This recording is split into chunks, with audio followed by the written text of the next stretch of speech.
We're live. We have Toni Williamson to join us in studio all the way from Ireland. You'll notice that her accent is not particularly Irish. So you can guess how that happened. And Toni transformed a relationship with food. She did the Eating Psychology online transformation program. And she's here to tell us how it went. Toni, thanks so much for joining me. You're welcome. Thank you for having me.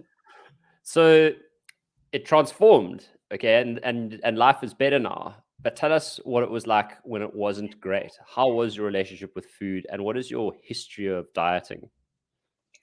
Let me start with the history. The history is if there's a diet on the market, I've done it. From Okay. injections to shakes to banting, I've done it all, and none of them succeeded. with I mean, you lose the weight, you stop, and you pick it all up again. That's what I was doing.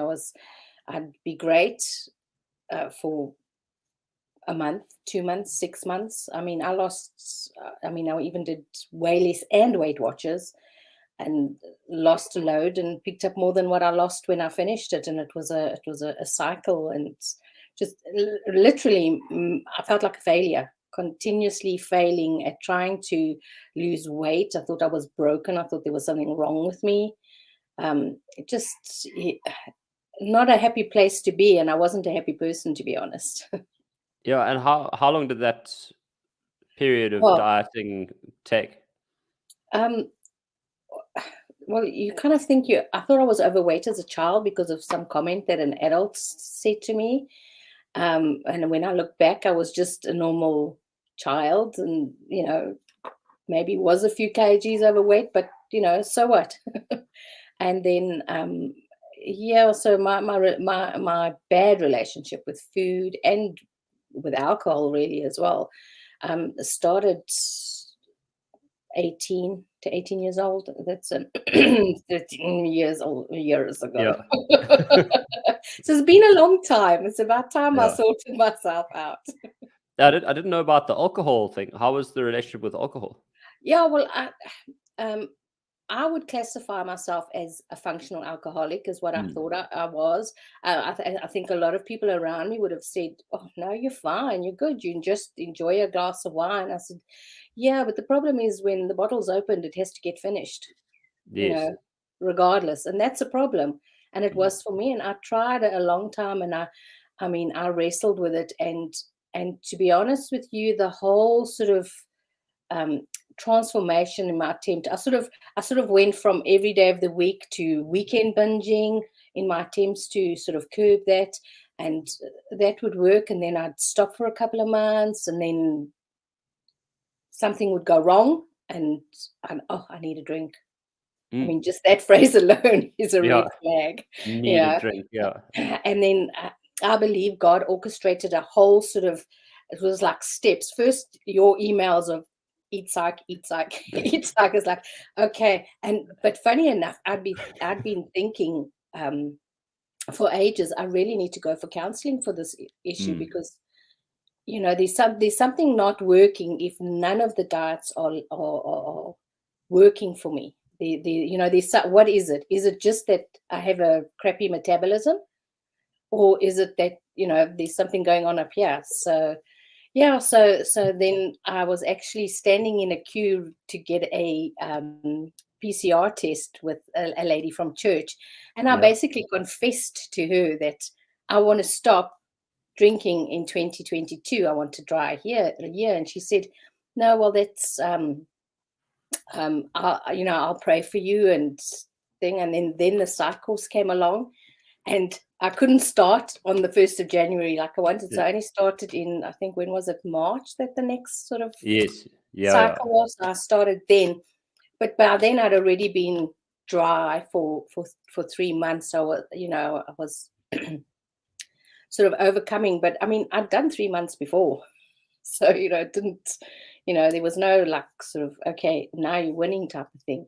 And then just did the cycles and just had epiphany after epiphany after epiphany, and Now, it was yeah, no, sorry, carry on. Sorry. I Yeah. said it was it was so almost overwhelming for me just to get to know myself, really, that I didn't do any sort of dieting or anything. The only thing I stuck to was no alcohol over that whole course. And I'm glad I did it. Sometimes I think, oh, you're so stupid. You should have started earlier. You would have been so many kgs down now. I thought, no, that's the old way of thinking. The new way of thinking is there's a process. So did you find that like, how did that stuff, because it's a lot about eating and body image, but there's also a lot about, just your impulses and destructive behavior and what manages that. Yeah. Did you see any parallels between, or which parallels did you see between alcohol and sort of disordered eating, if any? Well, I think they go hand in hand, really, because it's a state of mind.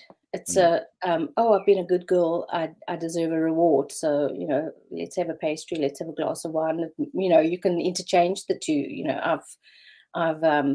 It's been such a bad day. Let's get takeout. I can't go and cook food. Takeout and a bottle of wine. So they definitely go hand in hand as far as I'm concerned, because it's you're trying to heal something that's going on in your thought life, in your head, through outside means, instead of examining what's going on inside of you.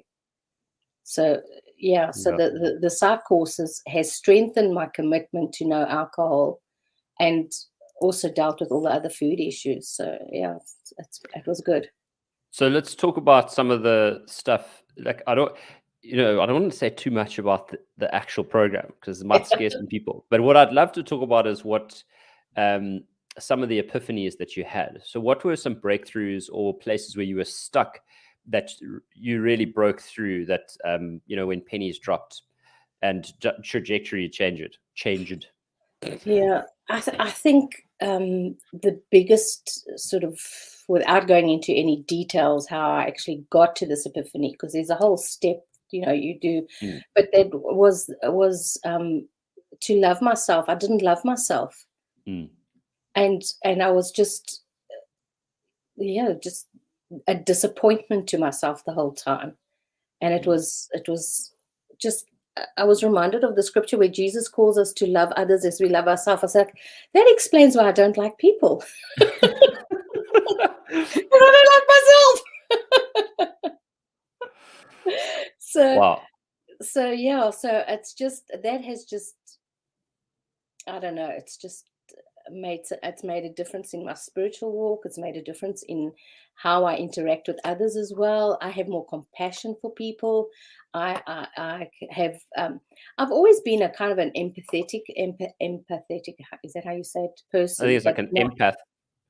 Yeah, but now I definitely sort of feel it more, and kind of try and understand what they are feeling, not what I'm feeling, because they're going through this. So that was the biggest one for me. And then another sort of revelation is everybody's kind of feeling and doing the same thing that I am, and you think you're alone in the world. And it's been wonderful to have this community, to know, you're not alone. You're not alone, and this is almost the human condition of struggling with self. Well, you mentioned empathy there, and I'd love to hear a bit more about that, because one of the things that I always think about is when we spend a lot of our time looking outwards about what everyone else is doing to irritate us and to bug us, and how everyone's nasty and mean, etc. And I've found that empathy actually diffuses a lot of that. So I wonder if you could talk about how and if empathy is affected, whether, like, how triggered you get. I'm kind of still working on the triggers, because but the thing about that is that I'm now aware that there are triggers, whereas before I'd just go off on a tangent. But I think being empathetic to others, and I mean, I've just come out of my my accountability group was this morning, and I realized that a lot of stuff was said during that meeting that would have triggered me before. Yeah, it's like, okay, now I'm going to go and get 2 sausage rolls. Not just one. No, because your one had 2, so I can have 2 too. Yes. Yeah. So, but now I'm like, oh, she's really struggling in this area, and Mm. what have I gone through that I can maybe give her a different perspective of Mm. how she's dealing with this issue, and what I felt when I was dealing. Because sometimes what we don't understand is that we don't actually have the words to express ourselves. It's Yeah. like, what's the language I'm supposed to be? And that's why a lot of the time I'd say, it's like, let everybody else go first, because I kind of don't know what I'm going through here. Let everybody else go first. And it's like, oh my goodness, that's what I'm feeling. That's what I'm feeling. That's what I'm feeling.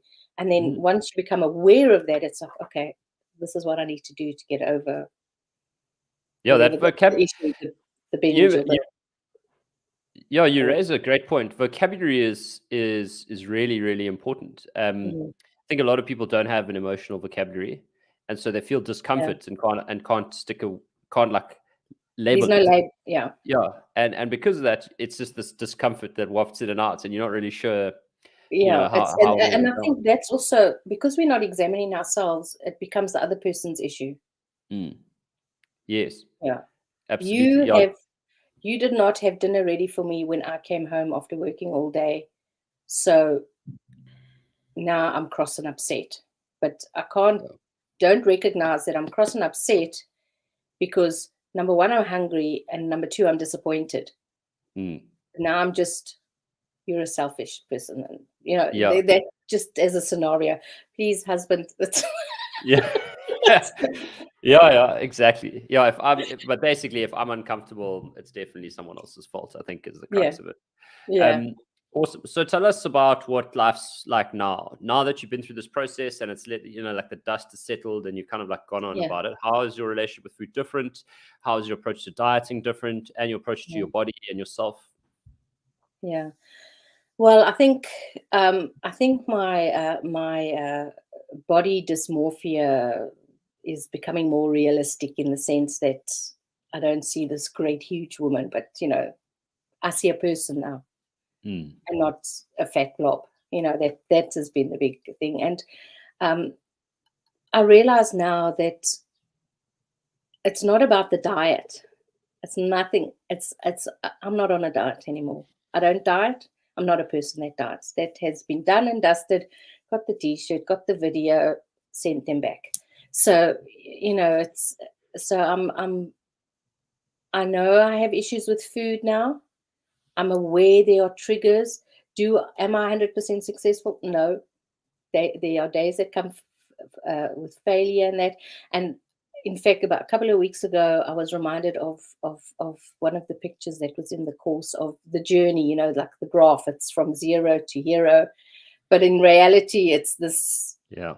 And I just keep reminding myself that it's like you're still on this path. It's just you're doing a little bit of a U-turn. Just the quicker you get over it, the sooner you can. And just also compassion for myself. I've got much more compassion, and it's like, oh, I put my jeans on this morning, and last week, they were loose, and this week it's like, where before that would send me into a tailspin. Now it's like the dryer was on too hot. No. I get the hot wash syndrome sometimes. Yeah. It Yeah. happens to us all. Whereas before I'd go into this whole self-bashing, you're a failure.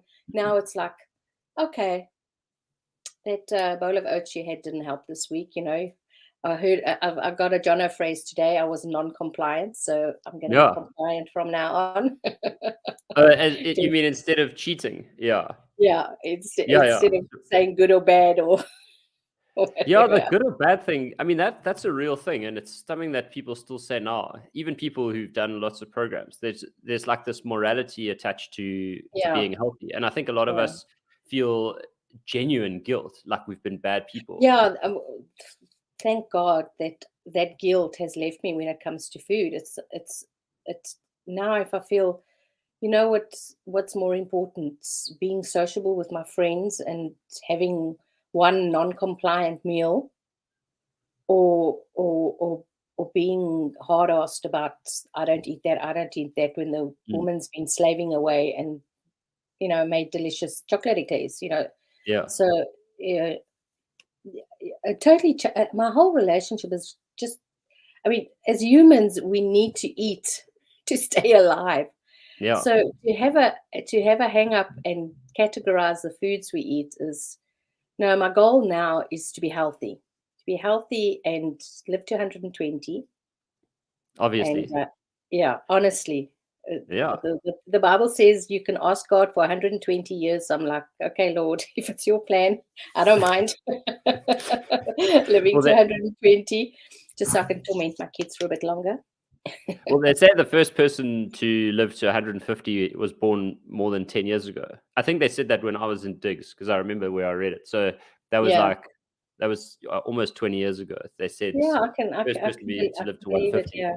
Yeah. You're going to have to get a little implant from Elon Musk. And by then it'll probably be, you could probably get a brain transplant to a fresh body. No, this body is going to be super fit and flexible and strong. So Yeah, that's great. and whether it's skinny or not is not my goal.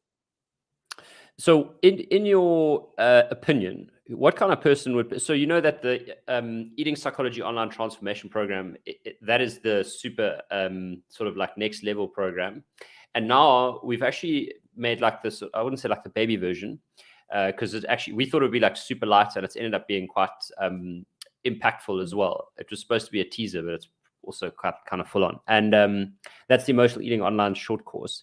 And obviously it's run by Victoria, and they're kind of like created to link to each other and the one to feed into the other. And I'm more saying that for everyone watching, because what I'd like to know from you is what kind of people do you think would benefit from doing the Emotional Eating Online short course and or the Eat Psych transformation program? I think most people should do the full-on course, you know, as far as I'm concerned, because there's so much to it, and then top up with the short course, because I definitely feel like by the end of the year, towards the end of the year, I need a refresher, because you forget the stuff you learned, and there's more stuff that's happening and carrying on. So and you know, it is a whack of money. It is a lot of money. But when I think of all the money I spent on eating out and takeaways and diet clubs, you know, you fork out for diet clubs and buy all the fancy schmancy food and sweeties and things like that. You know, I would highly recommend that anybody, you know, if you can't afford the big course, go for the small course. But if you're eating food and you're not happy with your lifestyle, do the psych course. It's life-changing. It really is. Awesome.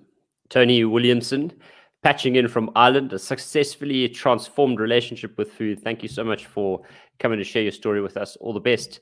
And we'll see you